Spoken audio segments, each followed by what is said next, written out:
السلام علیکم ورحمۃ اللہ وبرکاتہ۔ اعوذ باللہ من الشیطان الرجیم، بسم اللہ الرحمن الرحیم۔ یا ایہا الذین آمنوا کتب علیکم الصیام کما کتب علی الذین من قبلکم لعلکم تتقون۔ جی ناظرین، پہلے تو ہم ویڈیو شروع کرنے سے پہلے یہ دعا کرتے ہیں کہ اللہ پاک ہماری زندگی کے اندر رمضان مبارک کا مہینہ دوبارہ لے کر آئے ہیں، تو دعا کرتے ہیں کہ اللہ پاک ہمیں اس مہینے کے اندر اپنے رب العالمین کو راضی کرنے کی توفیق عطا فرما دے، اور اللہ پاک ہمیں اپنی بخشش کروانے کی بھی توفیق عطا فرما دے۔ ناظرین، میں جو موضوع پہ بات کرنا جا رہا ہوں، جو ٹاپک پہ گفتگو کرنا جا رہا ہوں، وہ یہ ہے کہ آپ نے دیکھا ہوگا اختلاف کرنے والوں نے بڑے بڑے اختلاف کیے۔ اختلاف کرنے والوں نے یہاں تک بھی اختلاف کیا کہ مرنے کے بعد اٹھنے پر بھی اختلاف کیا گیا۔ لیکن اب جو اختلاف ہے وہ یہ ہے کہ جی افطاری کے وقت ٹائم کون سا ہے۔ کچھ کہتے ہیں جی اذانیں بھی ہو جائیں تو اذانوں کے 10-15 منٹ بعد کھولنا چاہیے، کچھ کہتے ہیں جی کہ جیسے ہی اذان اللہ اکبر ہو تو افطاری کر لینی چاہیے۔ تو خیر ناظرین، ہم پڑھتے ہیں تمام مکتوب فکر کے علماء کی طرف، ان کی رائے دیکھتے ہیں، پھر انشاءاللہ ناظرین چند باتیں ہم بھی کریں گے۔ آئیے ناظرین مل کے ویڈیو دیکھتے ہیں۔ اچھا، اسی طرح غروب آفتاب میں بعض لوگ کھجور لے کے بیٹھے رہتے ہیں۔ اب وقت ہو گیا ہے، کیلنڈر میں دیکھیں وقت ہو گیا ہے، لیکن کیا ہے جی، وہ چینل کے اوپر ابھی اعلان نہیں ہوا۔ بعض اوقات ایڈورٹائز لمبے ہو جاتے ہیں اور بیٹھے ہوئے کھجور لے کے، جب ہوگا وقت چینل بتائے گا تب، یا بعض سائرن کا انتظار کرتے ہیں، بعض اذان کا انتظار کرتے ہیں۔ اس کی کسی کی حاجت نہیں ہے۔ بہتر یہ ہے کہ آپ جو اسلامی کیلنڈر ہے نمازوں کے اوقات کا، وہ سامنے رکھیں۔ جب وقت مغرب ہو جائے تو آپ افطار کر سکتے ہیں۔ ہاں، یہ ضرور میں آپ کو مشورہ دوں گا کہ بعض اوقات آپ چینلز کے سامنے بیٹھے ہوتے ہیں، ایک چینل کوئی ٹائم بتا رہا ہے، دوسرا کوئی بتا رہا ہے، سیکنڈ کا فرق ہوتا ہے، بعض اوقات منٹ کا بھی فرق ہو سکتا ہے۔ اسی طرح جو یہ نمازوں کے اوقات کے کیلنڈرز ہوتے ہیں، اس میں بھی اوقات میں تھوڑا تھوڑا ڈیفرنس آ جاتا ہے۔ تو اب کیا کریں؟ اس میں ہمارا مشورہ آپ کو یہ ہوگا کہ سحری کے اندر تو جو سب سے پہلے وقت بتا رہا ہے اس کو آپ لیں، کیونکہ احتیاط اسی میں ہے، اور مغرب میں جو سب سے بعد میں وقت بتا رہا ہے آپ اس کو لیں۔ اور اس سلسلے میں آخری بات کہہ کے پھر میں جوابات کی طرف آتا ہوں کہ جب آپ افطار کریں تو ہمارے ہاں اکثر ایک خلاف سنت طریقہ ہوتا ہے کہ اکثر ٹی وی پہ بھی لکھا ہوا آ جاتا ہے روزہ کھولنے کی دعا، تو ہم یہ سمجھتے ہیں کہ شاید پہلے دعا پڑھنی ہے، اس کے بعد کھجور کھانی ہے۔ حالانکہ سنت کریمہ یہ ہے کہ پہلے آپ کھجور کھائیں، اس کے بعد دعا پڑھیں، یہ ہے سنت۔ تو ہمارے لاکھوں مسلمان اس سنت کو ترک کر دیتے ہیں یا سنت کے خلاف چلتے ہیں۔ اس خلاف تو نہیں کہیں گے، ترک سنت کا نام اس کو دیا جائے گا۔ تو یاد رکھیں کہ اس طرح ترک سنت کی وجہ سے انسان ایک فضیلت سے محروم ہو جاتا ہے، اگرچہ گناہگار تو نہیں ہوتا، لیکن ہم فضیلت سے بھی کیوں محروم ہوں؟ اپنے نبی کریم صلی اللہ علیہ وسلم کا طریقہ کیوں نہ اپنائیں؟ پہلے کھجور کھائی جائے گی، اس کے بعد دعا پڑھی جائے گی۔ اللہ تعالیٰ عمل کی توفیق عطا فرمائے۔ اختتام کا گویا کہ ایک اعلان اور علم بن جائے تو وَكُلُوا وَاشْرَبُوا، اب اس کی جو ہے بڑی تاکید کی گئی ہے۔ تَسَحَّرُوا فَإِنَّ فِي السَّحُورِ بَرَكَةٌ، سحری ضرور کیا کرو، اور یہ در حقیقت برکت کا ذریعہ ہے۔ یہ بھی آپ نے فرمایا ہمارے اور یہود کے روزے کے مابین جو فرق ہے وہ سحری ہے۔ یہ سحری، چونکہ روزہ جو ہے وہ فجر سے لے کر اور غروب آفتاب تک ہے، طلوع آفتاب سے نہیں، فجر سے، جبکہ وہ سپیدہ سحر جس کو ہم کہتے ہیں نمودار ہو جائے۔ طلوع آفتاب کا بھی 1.5 گھنٹے بعد ہوگا کہیں جا کر، لیکن اس وقت جو ہے روزہ شروع، غروب آفتاب پر ختم۔ اس حوالے سے اس سے پہلے کھانا پینا، اور اس میں بھی فرمایا گیا کہ بعض لوگ بہت زیادہ احتیاط کرتے ہیں، وہ صحیح نہیں ہے، اس لیے کہ فجر کے لیے اذان جب دیتے تھے تو اس میں بعض حضرات ذرا جلدی کرتے تھے۔ حضور نے فرمایا کہ نہیں، دیکھو یہ ذرا جلدی کر دیتے ہیں، اگر تم میں سے کسی کے ہاتھ میں پیالہ ہے، ابھی وہ کچھ کھا رہا ہے، اذان ہو گئی ہے، تو وہ اپنا پیالہ پورا کر لے۔ اس میں بھی تشدد کی ضرورت نہیں، جیسے کہ اس سے پہلے ہم پڑھ چکے یسروا ولا تعسروا، یرید اللہ بکم الیسر ولا یرید بکم العسر، اللہ تمہارے ساتھ آسانی چاہتا ہے، سختی نہیں چاہتا۔ تو اسی طرح فرمایا وَكُلُوا وَاشْرَبُوا حَتَّىٰ يَتَبَيَّنَ لَكُمُ الْخَيْطُ الْأَبْيَضُ مِنَ الْخَيْطِ الْأَسْوَدِ مِنَ الْفَجْرِ ثُمَّ أَتِمُّوا الصِّيَامَ إِلَى اللَّيْلِ، پھر اب روزے کو پورا کرو رات تک۔ اِلَى اللَّيْلِ میں پھر بڑی بحثیں ہوئی ہیں۔ اس لفظ کی مناسبت سے اہل تشیع اس کے قائل ہیں کہ جب کہ خوب اندھیرا ہو جائے، لیکن اہل سنت کا اجماع ہے کہ غروب آفتاب اس سے مراد ہے، اس لیے کہ آغاز رات کا غروب آفتاب کے ساتھ ہے، اور اس میں بھی احادیث کے اندر آیا ہے کہ تعجیل کرنی چاہیے. بعض لوگ وہی جو میں نے عرض کیا کہ تقویٰ کے تحت جو ہے جیسے کہ سفر میں بھی روزے رکھتے ہیں یا 104 بخار کے درجے میں بھی وہ روزہ قضا کرنے کو تیار نہیں ہوتے، ایسے ہی وہ تاخیر کرتے ہیں اپنے تقوی کے حساب سے، کہیں ایسا نہ ہو، کوئی غلطی نہ ہو جائے، کہیں یہ نہ ہو جائے، کہیں وہ نہ ہو جائے، تو پھر اس کے اندر وہ افطار میں.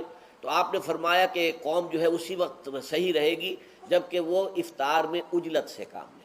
یعنی سحری کے اندر بہت زیادہ جلدی کرنے کی ضرورت نہیں، اگر اذان ہو رہی ہے اس کے دوران بھی اگر کچھ کھا پی رہے ہو تو کھا پی لو، مکمل کر لو. اسی طریقے سے افطار کے اندر جو ہے وہ تاخیر کرنے کی ضرورت نہیں، سورج کے غروب کے ساتھ افطار کر لو. آپ نے جیسا بتایا کہ جو بھی افطار جلدی کرتا ہے اس کو عذاب ہوگا، لیکن محمد صلی اللہ علیہ وسلم حدیث آتی ہے کہ لوگ جب تک سیدھے راستے پہ رہیں گے جب تک کہ وہ افطاری میں جلدی کریں. بھائی نے ایک سوال کیا کہ میں نے کہا کہ جو لوگ افطار جلدی کرتے تھے ان کے جبڑے چیرے جا رہے حدیث میں، اور آپ نے فرمایا کہ جب تک میری امت ہدایت پہ رہیں گی، صحیح راستے پہ رہیں گی، جب تک وہ افطار میں جلدی کریں گے. اس کا کیا معنی ہے؟ دیکھیے آپ صلی اللہ علیہ وسلم جو فرما رہے وہ یہ ہے کہ سورج غروب ہوتے ہی افطار کر لو، مطلب مغرب کا وقت شروع ہوتی افطار کرو، احتیاطاً تاخیر نہ کرو، یہ معنی ہے. لیکن جلدی سے مراد یہ نہیں کہ اس کے وقت سے پہلے. مثال کے طور پر سمجھ لیجیے 7:14 7:16 سمجھ لیجیے ہمارا وقت ہے کہ یہاں افطار کی جائے، تو احتیاطاً نہ رکے رہو کہ 26 تک رک جائیں گے تاکہ پورے شور ہو جائے کہ سورج غروب ہو گیا. ضرورت نہیں ہے، آپ پھر 7:16 کو افطار کر، یہ معنی ہے. لیکن اس کا ہرگز معنی نہیں کہ افطار میں جلدی کرو مطلب 7:06 پر ہم کھا لیں گے. سورج غروب ہونے کے بعد خاموخواہ تاخیر مت کرو، یہ معنی ہے. وہ لوگ جن کو سزا مل رہی ہے جہنم میں جو الٹے لٹکے ہیں، جو افطار جلدی کرتے تھے، وہ لوگ ہیں جو افطار کا وقت نہیں ہوا اس سے پہلے افطار کر رہے جبکہ ان کو پتہ ہے کہ وقت نہیں ہوا. جیسے کہ 7:16 پر افطار ہے اور وہ 7 بجے کر لے رہے ہیں، یا پھر جب تک لوگوں میں افطار نہیں کرے، لوگوں سے نکلے اب کون دیکھنے والا ہے اور کھانا کھا لے رہے، سمجھ رہا؟ یہ اس کا معنی ہوگا. تو افطار میں جلدی سے مراد اس کا وقت شروع ہوتے ہی ہے، اور جبکہ حدیث میں جو بات آ رہی ہے وہ لوگ ہیں جو افطار کا وقت ہوا ہی نہیں اس سے پہلے جو ہے کھانا کھا لیتے ہیں، وہ اس سے مراد ہے. آیا کہ تم ستاروں کا انتظار نہ کیا کرو. جب مغرب میں حضور اشارہ فرما رہے ہیں، حضور کا ایک ہاتھ مغرب کی سمت میں تھا، ایک ہاتھ مشرق کی سمت میں تھا. میرے آقا فرما رہے تھے جب اس سمت سورج ڈوب جائے اور اس سمت رات کی تاریکی شروع ہونے لگے تو تم روزہ افطار کر لیا کرو. تو گویا حضور نے تاجیل کا حکم بھی صادر فرما دیا، دیر سے روزہ افطار کرنے کی ممانعت بھی واضح فرما دی، اور تاجیل اور تاخیر کا فرق بھی متعین فرما دیا. اب یہاں یہ واضح کروں، حضور کی یہ بھی سنت تھی کہ حضور ہمیشہ مغرب کی نماز سے پہلے اپنا روزہ افطار فرمایا کرتے تھے. نماز مغرب سے پہلے حضور روزہ افطار فرماتے تھے. لیکن یہ بھی واضح کرتا چلوں کہ سیدنا فاروق اعظم رضی اللہ تعالیٰ عنہ اور بعض دیگر صحابہ کا یہ معمول بھی منقول ہے احادیث میں کہ وہ نماز مغرب کی یعنی فرض مغرب کے پڑھ کے بعد میں روزہ افطار کیا کرتے تھے. سیدنا فاروق اعظم کا اور بعض دیگر صحابہ کا مغرب کی نماز یعنی فرض ادا کرنے کے بعد روزے کی افطاری منقول ہے، اور حضور کا معمول مغرب سے پہلے روزہ افطار کرنے کا منقول ہے. اور یہ بھی یاد رکھیے کہ حضور کے صحابہ کا کوئی عمل حضور کے ارشاد اور عمل کی روح کے خلاف نہیں ہو سکتا. تو اس سے یہ ثابت ہو گیا کہ نماز سے پہلے روزہ افطار کرنا افضل ہے. مغرب کی نماز سے پہلے روزہ افطار کرنا افضل ہے کیونکہ یہ حضور کی سنت ہے، اور مغرب کے فرض پڑھنے کے بعد روزہ افطار کرنا جائز ہے کیونکہ یہ صحابہ کرام کے عمل سے بھی ثابت ہے. اب میں اس تو اگے پھر مسئلہ آ جاتا بھی شام نو روزہ افطار کرن دا کہڑا ٹائم، یہ بھی فساد پی گیا. اے جعفریاں دا ٹائم ہے 10 منٹ بعد، اے سنیاں دا ٹائم ہے. اس امت نے صلح نہیں ہون دینی، بالکل گل مکن نہیں دینی، جھگڑا ہی شروع رکھنا. قرآن مجید حالانکہ صاف آیا کہ روزہ جو نا فجر تو شروع، ثم اتم الصیام الی اللیل، رات تک انہوں پورا کرو. رات جب شروع ہوندی ہے سورج ڈب گیا رات شروع ہو گئی. جے رات نہیں تو اثر پڑھو، پھر جے دن ہی ہے تو اثر پڑھی جاؤ. کہ جے نہیں تھی آدھے نہیں ہوں اثر نہیں پڑھ سکتے، نہیں دن ہے نہیں تو پھر رات ہی ہوئی، دو ہی وقت ہے. رات جڑی وہ بارے میں پڑھا ٹھیک ہے دیر کردا اگر کوئی آدمی مکروہ مکرا تسی بھی نہ آکھیا کرو مکروہ کچھ نہیں، ایک آدمی نہ بھی کھاوے روزہ نہ کھولے مکروہ نہیں ہوندا، اپنا فائدہ بھی کھا لو گے بہتر شروع مجمع البیان فی تفسیر سورہ بقرہ 281 اور پہلی جلد۔ تو علامہ طبرسی شیعی لکھتے ہیں الا وقت دخول اللیل، یہ روزہ جڑا جیسے فجر صادق سچی ہو جاتی الذی یجب عند الصلاۃ، جدوں فجر دی نماز جائز ہوندی اتوں شروع ہوندا اور جدوں پھر رات شروع ہوندی ہے اتوں تک چلدا، وہ بعد غروب شمس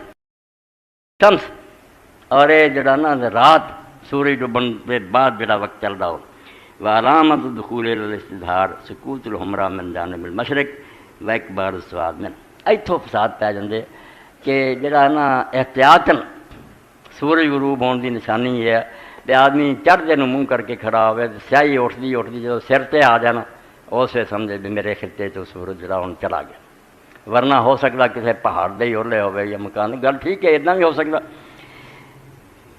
اچھا، مگر نار ہی مندے ویلا فیضا غابت شمس ما ظہور الافاق فرض مبسوطہ وعدہ مل جبال و ربابی، ہاں اگر کوئی کھلے میدان کھڑا یا چھت تے کھڑا جتھے پہاڑ نہیں اگے کوئی ٹیلے نہیں اگے، وہ صاف دیکھ رہا کہ سورج کی ٹکی ہوں نظر نہیں آتی، اسے مغرب دا وقت ہو گیا، روزہ کھل چکا، روزہ جڑا احتیاط نے کیا بے اگر کسی ایسی جگہ تے کہ نہیں پتہ لگا پھر یہ بے سیاہی آدھے آدھے ادھ آسمان سے، ورنہ اصل حکم جڑا یہی ہے کہ اگر کوئی شاید رستے چ نہیں ہے رکاوٹ صاف نظر آتا تسی ویکھ دے جی سورج کی ٹکیا ہوں نہیں نظر آتی تو فرمایا وقت اسے ہو جاتا۔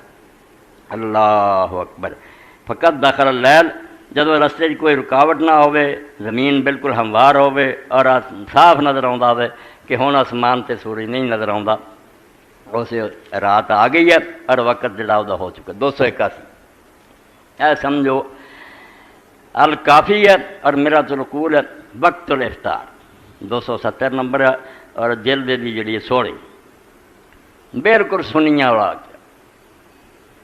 دوسرے نمبر تے حدیث ہے کہ جی کدوں جڑا تسی سمجھ دے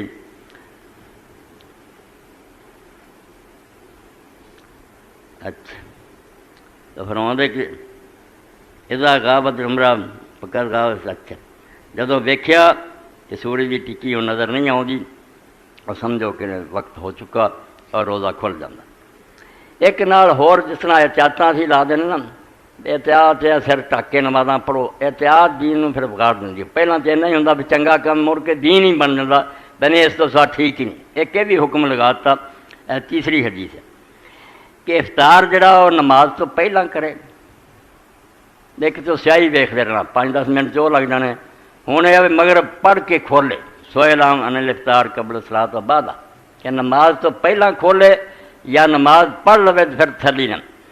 فقال ان کان معه قوم یخشى ان يحبس من عشاء فليفطر معهم، کہ جے تے کچھ ہور دوست بھی اتنے ہے جنہاں دے بارے میں نماز لگ دوں یار تنگ ہون گے روزہ گئے تے پھر ان دے نال ہی کھول لے۔ وین کان غیر ذالک، اور اگر اس طرح کے دوستوں کا انتظار نہیں کرتے فلیصلی، نماز پڑھ لے تے ولیفطر، بعد پھر جڑا نا اپنا کر لے۔ یہ احتیاطاً یہ گلاں کر کے نا بہتر ہے جویں حضرت عمر اور حضرت عثمان رضی کے بارے بھی امام مالک لکھ لے کو دونوں نماز پڑھ کے کھول دے سی تو کھولتا پھرے جدوں مرضی، مگر جیسے سورج غروب ہو گیا وقت جڑا نا تو روزہ کھولن دا ہو گیا، یہ کسی کا کوئی جھگڑا نہیں کوئی شک نہیں۔ باقی آ جڑا خصوصاً رمضان المبارک کے مہینے میں سنی شیعہ اختلاف افطار ٹائم کے اعتبار سے، سحری کا کوئی اختلاف نہیں ہے، بلکہ ابھی اہل تشیع کے علماء کی جانب سے ایک آپ سمجھ لیں پبلک میسج بھی آیا ہے کہ جو یہ ٹی وی کے اوپر ہمارا سحری کا وقت 10 منٹ پہلے بتایا جاتا ہے یہ بالکل جعلی ہے، ہم اسے کوئی آن نہیں کرتے، سحری میں کوئی اختلاف نہیں ہے اہل سنت اور اہل تشیع کا، بل جو 2-3 منٹ کی احتیاط ہے وہ اپنی جگہ، بہرحال افطار کے ٹائم کے اوپر اختلاف ہے، انشاءاللہ میں اس کو بھی فرقہ واریت کی لعنت سے بالا تر ہو کر اہل سنت کی مین سٹریم کی کتابوں سے ڈسکس کروں گا۔ ان احادیث کو ڈسکس کرنے سے پہلے سورۃ البقرہ کی آیت نمبر 187، اعوذ باللہ من الشیطان الرجیم بسم اللہ الرحمن الرحیم، پرٹیکولرلی افطار سے متعلق کہ روزے کو کب تک مکمل کرنا ہے، ثم اتم الصیام الی اللیل، اس کے بعد اپنے روزے کو مکمل کرو رات ہونے تک. یہ شام ہونے تک کے الفاظ نہیں ہیں، رات ہونے تک اپنے روزے کو مکمل کرو. اب رات کی جو ڈیفینیشن ہے، اس کے اختلاف کے حوالے سے جو سنی شیعہ اختلاف ہے اور خام خواہ ایک جھگڑا بنا ہوا ہے، اس کو آپ سمجھ لیجئے. عربی زبان میں اللیل، اردو میں ہم رات کہتے ہیں اور انگلش میں نائٹ. اسلام میں غروب آفتاب کے ساتھ ہی شروع ہو جاتی ہے اور یہ رات فجر کا وقت داخل ہونے تک رہتی ہے. جب تک فجر کا وقت شروع نہ ہو جائے یہ پوری کی پوری رات ہی ہے، غروب آفتاب سے لے کر فجر کا وقت داخل ہونے سے پہلے تک. غروب آفتاب کے حوالے سے بھی رات کا یقین کرنے کے لیے گھڑی ہی سب سے بیسٹ ذریعہ ہے. یہ بات حقیقت ہے کہ جب 8 سے 1000 سال پہلے یا اس سے بھی پہلے آپ چلے جائیں، جب لوگوں کے پاس گھڑیاں نہیں تھیں تو لوگ رات کو انشور کرنے کے لیے آسمان پہ تاریکی کا انتظار کیا کرتے تھے کہ تھوڑا سا اندھیرا چھا جائے، ڈیفینیٹلی کنفرم ہو جائے کہ سورج غروب ہو چکا ہے. اور وہی مسئلہ اہل تشیع کے ہاں بھی چلتا آ رہا ہے. اب جب کہ گھڑیاں ڈیولپ ہو چکی ہیں، ٹائمنگ لیٹ لانگ کے ذریعے کیلکولیٹ ہو جاتی ہیں، اب اس مسئلے کو اس طریقے سے نہیں دیکھنا چاہیے بلکہ اس میں تھوڑی سی ٹالرنس لانی چاہیے. اور گھڑی سٹینڈرڈ ٹائم ہونی چاہیے. یہ نہیں ہے کہ گھڑی آپ کی جو ہے وہ 3 منٹ آ گیا تو آپ پھر 3 منٹ پہلے ہی روزہ کھول رہے ہوں گے تو روزہ تو نہیں ہوگا. گھڑی سٹینڈرڈ ٹائم ہونا ضروری ہے. اور یہ اکثر اذانیں لوگ کہتے ہیں اذان شروع ہوگی جی ہوں نہیں رکنا چاہیے، وہ اذان غلط بھی ہوندی ہوئے. پھر مؤذن کی گھڑی سٹینڈرڈ ٹائم نہ ہو یا اس کا ٹائم ٹیبل غلط ہو تو میں بار بار یہ کہہ رہا ہوں اذانوں کا اعتبار نہ کریں، چاہے وہ کس مسجد سے بھی اذان ہو رہی ہے، بریلوی، دیوبندی، اہل حدیث یا اہل تشیع، گھڑی کا اعتبار ہو وہ بھی سٹینڈرڈ ٹائم. چنانچہ اسی ضمن میں پہلی حدیث کرٹیکل ہے، صحیح بخاری میں 1956، صحیح مسلم میں 2560 اور مشکات میں بھی موجود ہے 1985. آپ صلی اللہ علیہ وآلہ وسلم نے مشرق کی طرف اشارہ کرتے ہوئے فرمایا کہ جب دن اس طرف پلٹ جائے اور سورج غروب ہو جائے، یعنی مشرق سے پلٹ کر مغرب کی طرف دن چلا جائے، اور مشرق کی طرف اشارہ فرماتے ہوئے کہا کہ مشرق کی طرف رات کی سیاہی نمودار ہو جائے، کیونکہ مغرب کی طرف تو رات کی سیاہی جو ہے وہ 1.5 گھنٹے بعد بھی نہیں نمودار ہوگی کیونکہ سورج غروب ہوا ہوتا ہے. تو آپ نے مشرق کی طرف اشارہ کیا کہ مشرق کی طرف رات کی سیاہی نمودار ہونا شروع ہو جائے اور مغرب میں سورج غروب ہو جائے تو روزہ دار کو چاہیے کہ وہ افطار کر لے. یعنی غروب آفتاب کا یقین کرنا ضروری ہے لیکن بہت زیادہ ڈیلے بھی نہ ہو. اسی کانٹیکسٹ میں ایک حدیث ہے، بخاری اور مسلم دونوں میں موجود ہے یہ حدیث بھی، مشکات میں 1984، کہ آپ صلی اللہ علیہ وآلہ وسلم نے فرمایا جب تک لوگ افطار کرنے میں جلدی کرتے رہیں گے وہ خیر اور بھلائی پر قائم رہیں گے. افطار میں جلدی کرنے کو خیر اور بھلائی کہا گیا. اسی کا ایک طریق سنن ابی داؤد میں ہے صحیح سند کے ساتھ، اور المستدرک للحاکم میں بھی موجود ہے. امام حاکم اور امام ذہبی دونوں نے اس کی توثیق کی ہے کہ وہ حدیث صحیح ہے کہ اہل کتاب افطار میں بہت ڈیلے کرتے ہیں، تم افطار میں جلدی کرو. تو افطار میں جلدی کرنا یہ امت کے لیے خیر و بھلائی پہ قائم رہنے کی دلیل ہے. جی ناظرین، آپ نے یہ ویڈیو ملاحظہ فرمائی. ناظرین، اللہ رب العالمین کا قرآن ہمیں یہ درس دے رہا ہے، فرمایا الیوم اکملت لکم دینکم واتممت علیکم نعمتی ورضیت لکم الاسلام دینا. اللہ رب العالمین فرماتے ہیں میرے محبوب علیہ السلام جی، ہم نے آج کے دن آپ کے اوپر دین اسلام کو مکمل کر دیا اور اپنی نعمتوں کا بھی اتمام کر دیا. اگر پسند کیا تو آپ کے لیے دین اسلام کو پسند کیا. تو ناظرین دیکھیں، دین اسلام تو مکمل ہو گیا تو اس کے اندر اختلاف کرنے کی کیا ضرورت ہے. لیکن اگلی چیز ہم دیکھیں، اختلاف کرنے والوں نے یہاں تک آپ کو پتہ کیا اختلاف کہ کہتے ہیں جی سحری کا وقت لگا لیں، کہتے ہیں کہ جب مؤذن اللہ اکبر کہتے ہیں کھانا پینا اپنا چھوڑ دے، یعنی دوسری اذان جو کہی جاتی ہے. بلکہ محبوبہ علیہ السلام نے تو 2 مؤذن مقرر کیے تھے. آپ کو پتہ ہے تہجد کی اذان، پہلی جو اذان تھی وہ حضرت بلال رضی اللہ تعالی عنہ پڑھا کرتے تھے، اور دوسری اذان حضرت ام مکتوم رضی اللہ تعالی عنہ پڑھا کرتے تھے۔ حضرت بلال رضی اللہ تعالی عنہ اذان پڑھتے تو سمجھ لے کہ یعنی سحری سٹارٹ کر دیں، یعنی سحری کا وقت ہو گیا، اور جب حضرت ام مکتوم رضی اللہ تعالی عنہ اذان پڑھتے تو اس کا مطلب ہوتا تھا کہ اب سحری کا ٹائم ختم ہو گیا ہے۔ لیکن ایک حدیث ہے سنن ابو داؤد کی، محبوب علیہ الصلوۃ والسلام نے فرمایا کہ اذان ہو رہی ہے تو بندے کے ہاتھ میں یعنی برتن ہے، آگ چند لقمے اس کے ہے، تو وہ اپنا کھانا پینا پورا کر لے گی۔ سنن ابو داؤد کی حدیث ہے۔ تو ناظرین اب رہ گئی افطاری کی۔ اگر دیکھا جائے، آپ کو ناظرین اس بات کا علم ہے کہ جب مغرب کی اذان ہوتی ہے نا، تو اس وقت سورج غروب ہو گیا ہوتا ہے، یعنی رات شروع ہو جاتی ہے۔ تو باقی ناظرین یہاں پہ یہی دعا کرتے ہیں کہ اللہ پاک ہمیں رمضان المبارک کے مہینے کے اندر اللہ ہمیں اپنے گناہوں کی بخشش کروانے کی بھی توفیق عطا فرما دے۔ ناظرین سب سے بڑی سعادت کی بات یہ ہے کہ اللہ رب العالمین دوبارہ ہماری زندگی کے اندر رمضان المبارک کا مہینہ لے کر آئے ہیں، تو یقین مانیے سب سے بڑی خوشی کی بات ہے کہ اس مہینے کے اندر اللہ رب العالمین کو راضی کر لے اور اپنے گناہوں کی بخشش کروا لے۔